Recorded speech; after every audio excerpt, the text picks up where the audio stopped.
સુરતમાંથી મહાનગરપાલિકાની નકલી નોટિસનો કિસ્સો સામે આવ્યો છે। ઉત્તરાયણ વિસ્તારમાં આવેલી તાપીનગર વિભાગ 2 સોસાયટીમાં લોકોના ઘર પર ડિમોલિશન નોટિસ લાગી જતા લોકો ફફડી ઉઠ્યા છે। આ બાબતે લોકો મહાનગરપાલિકા કચેરી ખાતે પહોંચ્યા તો જાણવા મળ્યું કે આ નોટિસ જ નકલી છે। હાલ તો પોલીસ આ બાબતે કામ કરી રહી છે। ઉત્તરાયણની તાપીનગર વિભાગ 2 સોસાયટીના રહીશો ચોંકી ગયા જ્યારે કોઈ અજાણ્યા શખ્સોએ સોસાયટીની અનેક ઘરોની દિવાલ પર નકલી ડિમોલિશન નોટિસ લગાડી। આ નોટિસમાં લગાવ્યું કે તાપી કિનારે ડિમોલિશન માટે પાડા અને વોકવે ગાર્ડનના પાસ થવાથી 3 મહિનાનો સમય અપાય છે। દરેક ગલીમાંથી 5-5 ઘરો હટાવાશે। રહીશોને સહકાર આપવા અનુરોધ પણ દર્શાવ્યો। જ્યારે સવારે ઉઠી અને ઘરની બહાર આવી જોયું તો આવી નોટિસો વાંચાઈ। ચિંતાનું મોજું પણ ફરી વળ્યું। સમગ્ર સોસાયટીમાં ઓહાપોહ પણ મચ્યો। જોકે સત્ય જાણવા તેઓ એકબીજાને પૂછપરછ કરતા પણ જોવા મળ્યા। જોકે મહાનગરપાલિકા તંત્ર સુધી આ મામલો પહોંચ્યો અને મહાનગરપાલિકાએ નોટિસને નકલી જાહેર કરી હતી।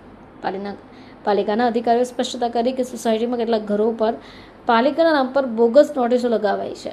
ગુનાહિત કાવતરાની શક્યતા નકારી શકાય તેમ નથી।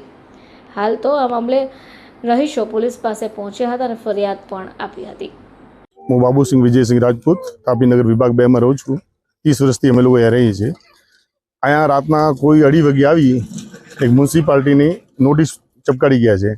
એમાં લખેલું છે કે 5-5 મકાન દરેક ગલીમાંથી ખાલી કરવાના છે। એની જગ્યાએ અમે ગાર્ડન ઊભું કરવાનું છે। તો અહીંયા જે માણસ રહે છે એ બધા સામાન્ય જાતના માણસ રહે છે।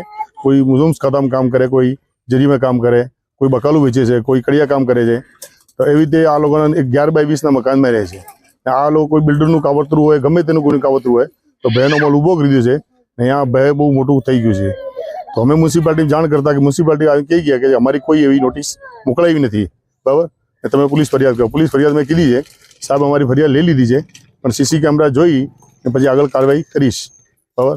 અમારી આ વિનંતી છે સાહેબને ને મ્યુનિસિપાલિટીવાળાને કે આ તમારા નામનો લોગો ઉપયોગ કરી આજે તો આ એક નોટિસ ચૂપકાઈ છે, કાલે તમારા નામનો ઉપયોગ શું કરી છે?